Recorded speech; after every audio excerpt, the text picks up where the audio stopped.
ഈ ഫയർഫോഴ്സ് കൂടെ വരട്ടെന്ന SP പറയുന്നത്.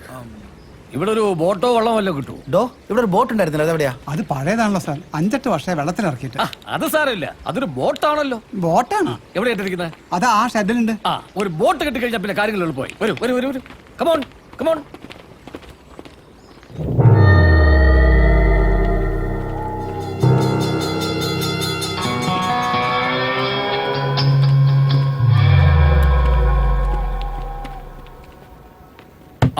ഇത് കുഴപ്പമില്ലല്ലോ, കുറച്ച് പെയിന്റ് പോയിട്ടുണ്ടെന്നല്ലേ ഉള്ളൂ.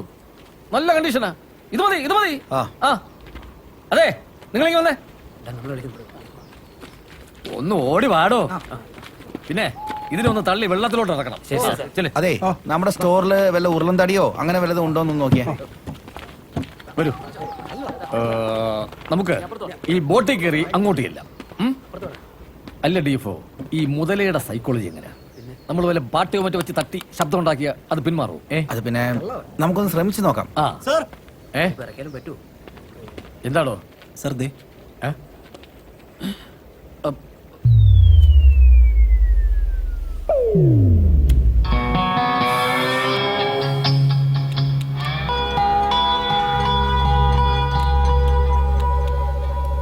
വെൽഡിംഗ് വർക്ക്ഷോപ്പ് ഉണ്ടാവോ ഇവിടെ?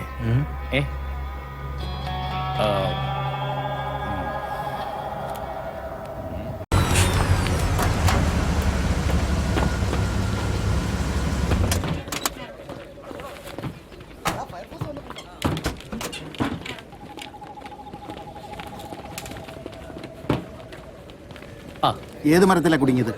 അതാണ് മരം. ഓഹോ, വന്നേ. പക്ഷെ ഒരു പ്രശ്നമുണ്ട്. എന്ത് പ്രശ്നം? ഒരു മുതല അവിടെ കിടപ്പുണ്ട്. മുതല? അല്ല, അത് കുഴപ്പമില്ല. നിങ്ങളതിൽ വാട്ടർ ഡിങ്കി ഉണ്ടല്ലോ, അതിറക്കണം. നമുക്ക് വല്ല വെടിവെച്ച് വിരട്ടിയോ പാട്ട് കൊട്ടി ശബ്ദം ഉണ്ടാക്കിയോ അതിന് ഓടിക്കാം. വാട്ടർ ഡിങ്കിയാ? ഞങ്ങളുടെ ഡിസ്ട്രിക്ട് ഹെഡ് ക്വാർട്ടേഴ്സ് പോലുമില്ല, പിന്നല്ലേ ഞങ്ങളുടെ അടുത്ത്. പിന്നെന്തിനാ വലിയ ലാറിയും കൊണ്ടിങ്ങോട്ട് പോകുന്നത്? ലോറി അല്ല, എഞ്ചിൻ കൊണ്ടുവന്നതിന് പല ഉദ്ദേശങ്ങളും കാണും. വിളിച്ചപ്പോ പറഞ്ഞില്ലല്ലോ വെള്ളത്തിന് നടക്കണമെന്ന്. ഇപ്പൊ നമ്മള് കുറ്റക്കാരായി.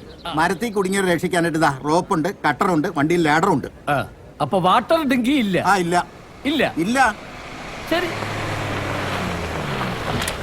റോപ്പ്, കോപ്പ്, ലാഡർ, ആവശ്യമില്ലാത്ത എല്ലാം. ആവശ്യമുള്ള വാട്ടർ ഡിങ്കി ഇല്ല. ഞങ്ങളുടെ കയ്യിൽ ഇത്രയൊക്കെ ഉള്ളൂ. അതെ, ഈ ഫയർ ആൻഡ് റെസ്ക്യൂ എന്ന് പറഞ്ഞ ബോർഡ് എഴുതി വെച്ചോണ്ട് കാര്യമില്ല. രക്ഷപ്പെടുത്താനുള്ള സംവിധാനങ്ങൾ വേണം. ആ സംവിധാനം ഞങ്ങളുടെ കയ്യിലുണ്ട്. എന്ത് സംവിധാനങ്ങൾ? മരത്തെ കുടുങ്ങി രക്ഷിക്കേണ്ട നിങ്ങളുടെ പരസ്പരം മരക്കടിച്ചോണ്ടിരിക്കുക. ഞങ്ങളുടെ കയ്യിൽ ഡിങ്കി ഇല്ല. ഡിങ്കി ഇല്ലാതെ ഇവർ വന്നിരിക്കുന്നത്. ഡിങ്കി ഇല്ലേ? അല്ല, ഡിങ്കിയോ? അതെന്താ? എയർ നിറക്കുന്ന ബലൂൺ ബോട്ട്. ഓ, അതില്ലാതെ എങ്ങനെ അക്കരയ്ക്ക് എത്തും? അപ്പൊ ഒരു ബോട്ട് സംഘടിപ്പിക്കണം. ബോട്ട്? ഇവിടെ ബോട്ടൊന്നുമില്ല. ഒരു ബോട്ടുണ്ട്, ബോട്ടിനേക്കാൾ വലിയ ഓട്ടയുമായിട്ട്. എന്നാ വല്ല വള്ളമായാലും മതി. മണല് വരുന്ന വെള്ളമില്ലേ, അത് കിട്ടിയാലും മതി. അപ്പൊ നമുക്ക് അവിടെ എത്താൻ പറ്റും. മണല് വരുന്ന വെള്ളത്തിലൊക്കെ ഇപ്പൊ എവിടെ പോവാനാ?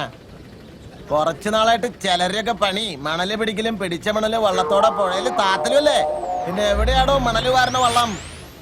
അല്ല, ഈ വള്ളം ഇല്ലാണ്ട് എങ്ങനെയാ മുതലേ പിടിക്കുക? മുതലേനെ പിടിക്കാൻ പറ്റില്ലെങ്കിൽ രാജിവെച്ചിട്ട് പോടോ, ഞങ്ങൾ കാണിച്ചാൽ എങ്ങനെ പിടിക്കണമെന്ന്. നിങ്ങളോട് അഭിപ്രായം ചോദിച്ചില്ല. ഈ ജില്ലാ പഞ്ചായത്തിന്റെ പ്രസിഡന്റ് ഞാനാണെങ്കിൽ എനിക്കറിയാം മുതലേ എങ്ങനെ പിടിക്കണമെന്ന്. പിടിക്കും. ഒരു കൊടിച്ചിപ്പട്ടീനെ പിടിക്കാൻ കഴിവില്ലാത്ത താനാണ് ഇനി മുതലേനെ പിടിക്കാൻ നടക്കുന്നത്. കൊടിച്ചിപ്പട്ടി നിന്റെ അച്ഛന്റെ ക്രമസമാധാനം പാലിക്കുക. ഇതൊന്നും നിയമസഭയോ? താനിങ്ങനെ ചുമ്മാ എന്തെങ്കിലുമൊക്കെ ചെയ്യേ. ഈ തോക്കും തൂക്കിയിട്ട് എടുത്ത ജന്തുവിനെ വെടിവെച്ച് കൊല്ലണോ? ഈ തോക്ക് ഇങ്ങനെ വെറുതെ തൂക്കിയിട്ടിരിക്കുകയല്ല. ഇവിടെ നിന്ന് വെടിവെച്ചാൽ റേഞ്ച് കിട്ടത്തില്ല. അഥവാ റേഞ്ച് കിട്ടിയാൽ തന്നെ ഇതിന്റെ ഉണ്ട് ആ മുതലയുടെ തൊലി തുളച്ച് അകത്ത് കയറത്തില്ല. അല്ലെങ്കിലും തന്നെ കൊണ്ടൊന്നും ഒരു ചുക്കും നടക്കില്ല. വെറുതെ തോക്കും തൂക്കിട്ട് തേരാ പറഞ്ഞോ. എടോ, ഒരിക്കലെങ്കിലും തോക്ക് പറയുന്ന ഊരിയല്ല അറിയുള്ളൂ. അതിന് റേഞ്ച് ഉണ്ടോന്ന്? റേഞ്ച് ഇപ്പൊ ഞാൻ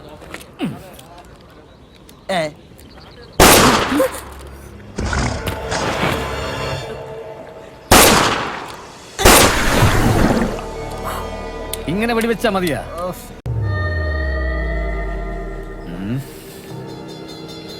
കയറുകൊണ്ടൊരു കുരുക്കിട്ട് മുതലയെ കുടുക്കിയാലോ? ശരിയാവൂല. യെസ്, വലയിട്ട് പിടിക്കാം. പക്ഷേ മുതലയുടെ അടുത്തോട്ട് എങ്ങനെ എത്തും? മുതലയുടെ അടുത്തോട്ട് പോണ്ട, അവനെ ഇങ്ങോട്ട് വരുത്താം. ഒരു വാർപ്പ് സംഘടിപ്പിക്കണം. നല്ല ഫ്രഷ് മീൻ കൊണ്ടുവന്ന് മുതലയ്ക്ക് ഇട്ടു കൊടുക്കണം. അതും അതിൻ്റെ അടുത്ത് നിന്ന് വലിയൊരു വീശുവല വേണം. മീൻ ഇട്ടുകൊടുത്ത് മുതലയെ വലയുടെ അടുത്തേക്ക് ആകർഷിക്കണം. മീൻ കഴിച്ചാഹ്ലാദിച്ച് മുതല ഇങ്ങനെ വരും. അപ്പൊ തന്നെ വല വീശണം. വല വീശ്! വലയ്ക്കുള്ളിൽ കിടന്ന് മുതലെ ഇങ്ങനെ പിടയ്ക്കും. സാഹസികമായി മുതലയെ കീഴടക്കി അവരെ രക്ഷിച്ചത് ഞാനാണെന്ന് ലോകം മുഴുവനും അറിയും. പ്രമോഷൻ ഉറപ്പ്. ചാനലുകാർ വന്നിട്ടുണ്ട്. ചാനലുകാർ വന്നോ? ഓ, ഈ ചാനലുകാരെ കൊണ്ട് വലിയ ശല്യമായല്ലോ. അവരിവിടെ വന്നോ? ശ്ശേ, താൻ വയ്ക്കോ, അവരെ ഞാൻ ഡീൽ ചെയ്തോളാം. ചെല് ചെല് ചെല്.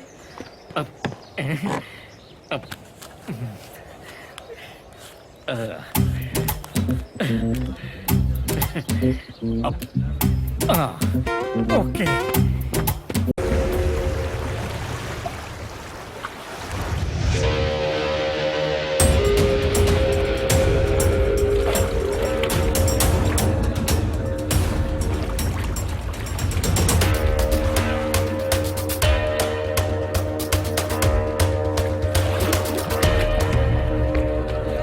മുതലയെ കാണാൻ പറ്റുന്നുണ്ടോ? സാർ, ഞാൻ മുതലേ കാണുന്നുണ്ട് സാർ. ആ ആ, സാർ, ഞാൻ മീനിട്ട് കൊടുക്കട്ടെ സാർ? എറിഞ്ഞു കൊടുക്കണോ? Okay sir.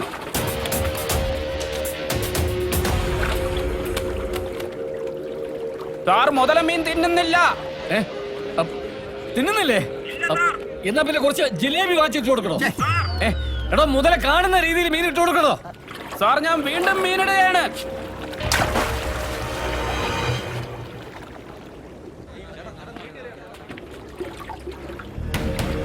സാർ, മുതല എന്റെ നേരെ വരുന്നു. വലിക്കൂ സാർ, വലിക്കൂ. ഓനായിട്ട് വലിക്കണോ? സാർ, രക്ഷിക്കൂ സാർ. സാർ, വേഗം വലിക്കൂ സാർ. വലിച്ച് കഴിക്കണോ? മുതല പിന്നെ അങ്ങോട്ട് പോയി. വല്ല നടക്കോ?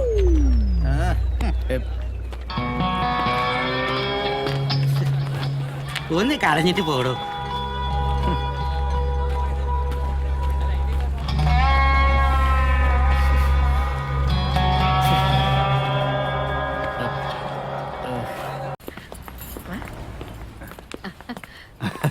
വരൂ വരൂ, അകത്തിരിക്കാം. വരും.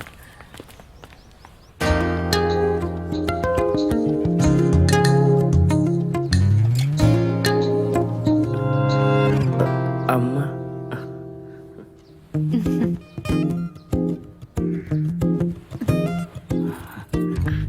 മോളെവിടെ? മോൾക്ക് അർജന്റ് ഓഫീസിൽ നിന്ന് പോകേണ്ടി വന്നു. ഇപ്പൊ ചെത്തും. പണ്ടത്തെ പോലെ അല്ലല്ലോ. പെണ്ണ് കാണാൻ വരുന്നുണ്ടെന്ന് വെച്ച് ജോലിക്ക് പോകാണ്ടിരിക്കാൻ പറ്റുമോ? ശ്രീയുടെ അച്ഛൻ എന്നെ കാണാൻ വന്നപ്പോ ഞാനും വീട്ടിലില്ലായിരുന്നു. എല്ലാരും എത്തിയതിന് ശേഷം ഞാൻ കോളേജിൽ നിന്ന് വന്നത്. അതെ, ടൈപ്പ് പഠിക്കാൻ പോയിട്ട് വന്നതാ. അല്ല, ഇനി മോള് കൂട്ടുകാരികളുമായിട്ട് സിനിമയ്ക്കോ കറങ്ങാനോ മറ്റോ പോയതാണോ? ഏയ്, അവൾ അങ്ങനെ പോവില്ല. ഒറ്റ മോളാണെങ്കിലും അധികം ഫ്രീഡം ഞാൻ കൊടുക്കാറില്ല. അതെ അതെ, മോളുടെ അച്ഛൻ ഭയങ്കര സ്ട്രിക്റ്റാ. ഒന്ന് പുറത്തോട്ട് പോണെങ്കിൽ കൂടിയും അച്ഛനോട് ചോദിക്കും. പിന്നെ അവക്കിവിടെ വേറെ ഫ്രണ്ട്സ് ഒന്നും ഇല്ല. വൈകിട്ട് ഞങ്ങൾക്ക് ശ്രീ ഗണേഷ് മാധവൻ സ്വാമിയുടെ അപ്പോയിന്റ്മെന്റ് ഉണ്ട്.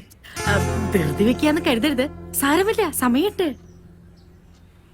ആ സ്വാമിയല്ലേ ഏതോ കേസിലോ പറ്റോ? അതൊക്കെ അസൂയക്കാരുണ്ടാക്കി പറയുന്നതാ. സ്വാമി പറയുന്ന പോലെ ചെയ്താ എല്ലാം നമുക്ക് അനുകൂലമായേ വരും.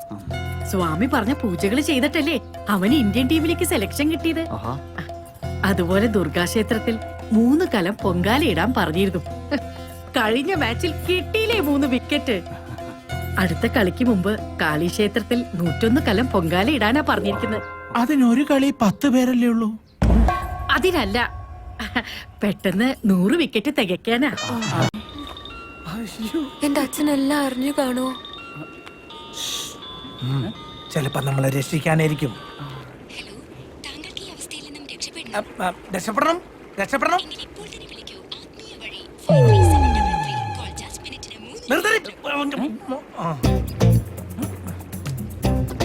അല്ലെങ്കിൽ വേണ്ട.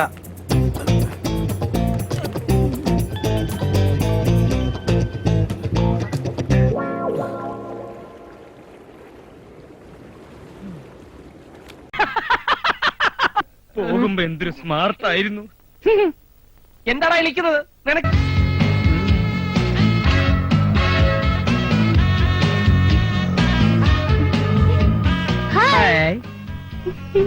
എങ്ങനെയുണ്ട് ശത്രു?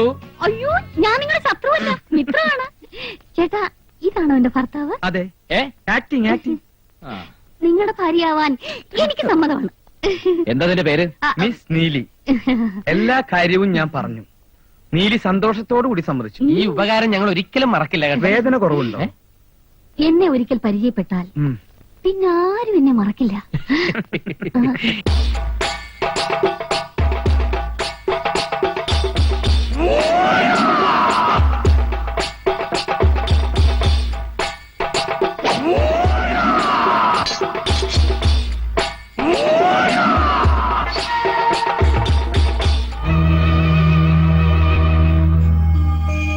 നാടക നടിയാ, കലാനിലയത്തിൽ ഉണ്ണിയാർച്ചയായിട്ട് അഭിനയിച്ചിട്ടുള്ള.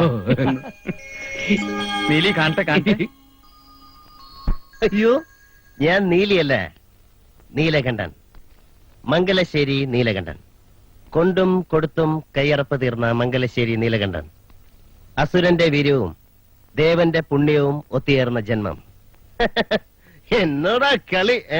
ബാബാവിനെയും കണ്ടില്ലേ? ഇവിടെ നീലി കലക്കും.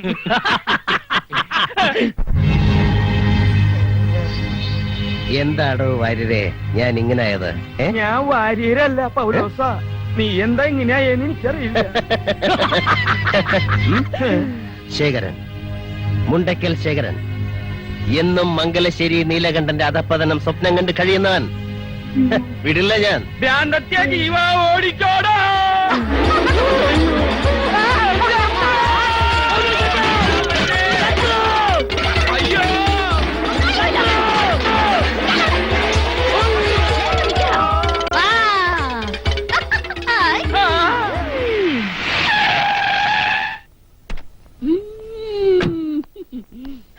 എന്നെ പോലെ എഫിഷ്യന്റ് ആയ ഇൻസ്പെക്ടർമാരുടെ ഒരു ഗതികേട്.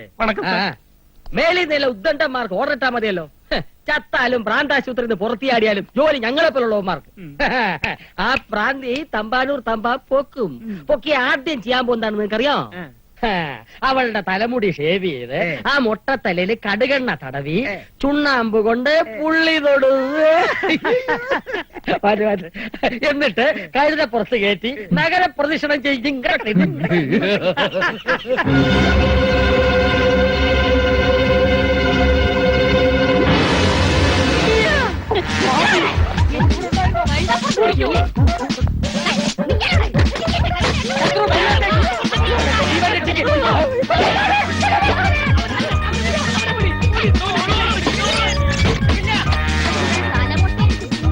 അല്ലേടോ?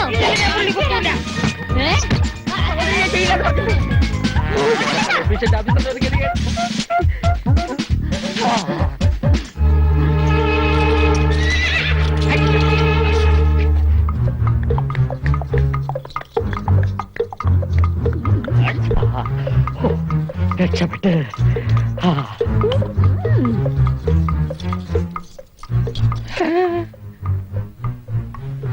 കട്ടി പോട്ടിருக்க.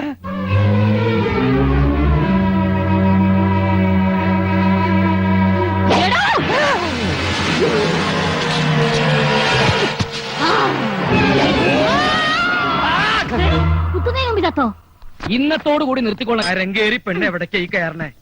പെണ്ണെ ഇങ്ങനെ ഇറങ്ങി. അതില് മാവില്ലാന്ന് പറഞ്ഞില്ലേ? ഞാനത് കേക്കാട്ടാ. എന്നെ ദേഷ്യം പിടിപ്പിക്കരുത്.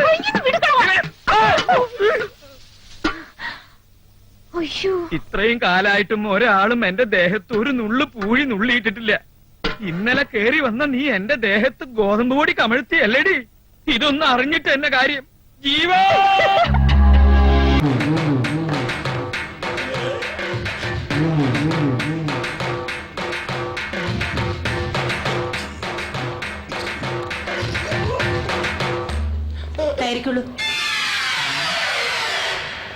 എന്താ ഇയാള് പോകുന്നില്ലേ? ഒരു കിതപ്പ്, ലേശം വിശ്രമിച്ചിട്ട് പോകാം.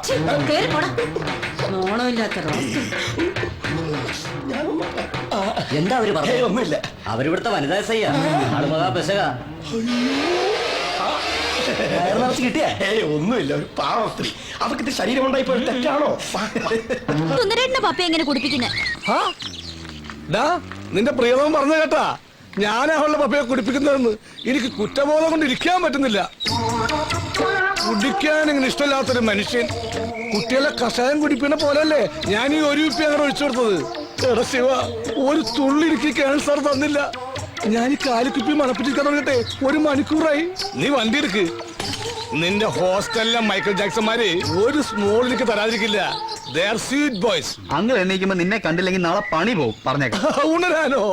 ഇനി നാളെ ഉച്ചക്ക് നോക്കിയാൽ മതി. ഇത് ഉറക്കമല്ല, ഒരു താൽക്കാലികമായ മരണം. ഉച്ചക്കല്ലടാ, ചാടിക്കോ ചാടിക്കോ വിളിച്ചങ്ങോട്ട് ചാടിക്കോ.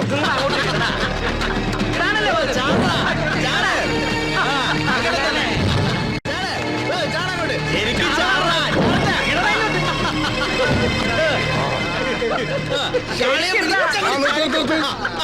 അങ്ങനെ എന്താടാ ഈ അഭ്യാസം ഒന്നും ഇവിടെ പറ്റില്ല.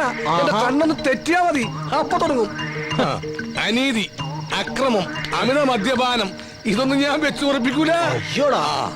പോട്ടെ മക്കളെ, നിങ്ങൾ എല്ലാവരും ക്ലാസ്സിൽ പോയാട്ടെ. ഇവര് ക്ലാസ്സിൽ പോയാ എങ്ങനെയാ ശരിയാവുക? കാളിപൂജ മുടക്കാൻ പറ്റുമോ? അതെ അതെ, പറ്റുമോ? കാളിപൂജ മുടക്കണ്ട, കാളി പാളിയെ കൊള്ളൂ. അപ്പൊ പിന്നെ ആര് തുള്ളും? ആര് തുള്ളും?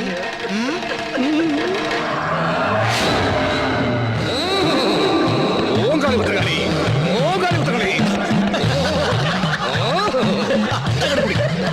അങ്ങനെ അച്ചാറില്ലേ? ഇല്ലല്ലോ സുന്ദര. ഇല്ലെങ്കിൽ വേണ്ട. നിന്റെ അച്ഛന്റെ പേരെന്താ? ഭാസ്കരൻ. അദ്ദേഹം എന്ത് ചെയ്യുന്നു? മരിച്ചുപോയി. ഒരിക്കലുമില്ല, അദ്ദേഹം ജീവിച്ചിരിക്കുന്നു. അല്ല, 5-6 വർഷം മുമ്പ് ഒരു ആക്സിഡന്റ് മരിച്ചുപോയി. ആക്സിഡന്റിൽ ഭാസ്കരൻ എന്ന ആൾ മരിച്ചു എന്നൊരു സത്യം. പക്ഷെ അത് നിന്റെ അച്ഛനാണെന്നുള്ളത് അസത്യം. ആദ്യം നിന്റെ അമ്മ ഭാസ്കരനെ വഞ്ചിച്ചു, പിന്നെ ഭാസ്കരൻ നിന്റെ അച്ഛനാണെന്ന് പറഞ്ഞ് നിന്നെ വഞ്ചിച്ചു. അതിനുള്ള ശിക്ഷ കാളി അമ്മ തരും. നിന്റെ അച്ഛൻ ഇപ്പോഴും ആ ചെത്തുകാരൻ ദാമോദരൻ തന്നെയാണോടാ? ശിവ, എന്താടാ ആ സുബോധോടെ വീണ്ടും പ്രശ്നം ഉണ്ടാക്കുക? നമ്മുടെ സുന്ദരേട്ടനും അവിടെ പെട്ടിട്ടുണ്ട്. വാ. സ്വന്തം അച്ഛനെ മാറ്റുന്നോടാ? അച്ഛനെ മാറ്റി പറയണോടാ?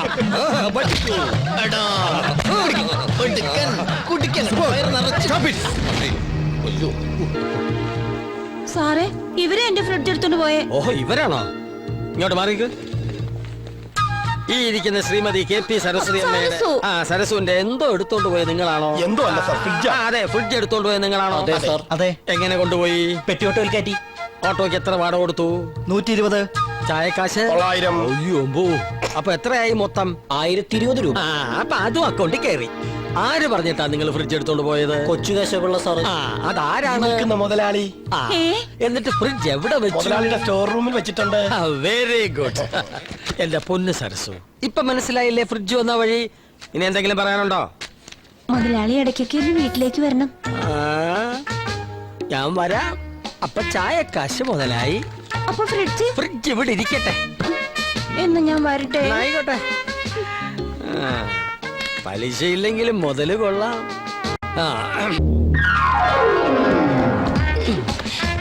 ഇപ്പഴാ ശരിക്കും കണ്ടത്. ഈ വേഷം സാറിന് നല്ലത്. നല്ല ചേർച്ചയുണ്ട്. ഇതൊരു ഫാമിലി ട്രിപ്പാണെന്ന് പൊതുജനങ്ങളെ തെറ്റിദ്ധരിപ്പിക്കാനാണ് ഞാൻ തന്നെ കൂടെ കൂട്ടിയത്. അനാവശ്യമായ കമന്റ്സ് ഒന്നും വേണ്ട. ഊർമിള പറഞ്ഞതിൽ തെറ്റില്ല സാർ. സാറിന് ഈ വേഷം മതി, സപ്പോർട്ട് വേണ്ട. കിഡ്നാപ്പിംഗ്, ചേസിംഗ്, ഫൈറ്റിംഗ്, അതിനാണ് നമ്മളിവിടെ വന്നിരിക്കുന്നത്. അതിന് യോജിച്ചൊരു വേഷം ധരിച്ചു, അത്രേ ഉള്ളൂ. അല്ലാതെ ഞാനൊരു സ്ഥിരം ഗുണ്ട ഞാൻ ഉദ്ദേശിക്കുന്നില്ല. നമ്മൾ ഒരുപാട് വെയിറ്റ് ചെയ്യേണ്ടി വരും. ഉച്ചയ്ക്ക് എനിക്കൊരു ഓട്ടം ഉണ്ടായിരുന്നു. നമ്മൾ എന്തിനാ ഇവിടെ നിൽക്കുന്നതെന്ന് അറിയാം? ജാമ്യത്തിൽ ഇറങ്ങുന്ന ഒരു ജയിൽ പുള്ളിയെ കിഡ്നാപ്പ് ചെയ്യാൻ, അല്ല തലവേദനയ്ക്ക് മരുന്ന് വാങ്ങാനല്ല. അവനെ ഇങ്ങോട്ട് കൈ കെട്ടിയാ പിന്നെ താൻ വേറെ ഓട്ടം നോക്കണ്ട. ഓട്ടത്തോടെ ഓട്ടോ. അയ്യോ, തലപോണ കേസിലൊന്നും ഞാനില്ല. എനിക്ക് 2 ഭാര്യ, ഒരു കുട്ടിയുള്ളതാ. എന്താ ഈ മൈക്കുളന്മാരുടെ പേര്? ഇവരെ ഗുണ്ടകളെന്ന് വിളിക്കരുത് സാർ. പിന്നെ എന്താണോ ഇവരുടെ പേര്? ഒരാള് സത്യചന്ദ്രൻ, ഒരാൾ ഹരിചന്ദ്രൻ, ഒരാള് സൗമ്യശീലൻ. Present sir. നല്ല സ്വഭാവ ഗുണമുള്ള ഭീകര ഗുണ്ട. Thank you sir. താനിവര് ആശ്രമത്തിൽ നിന്നാണോ വിളിച്ചത്?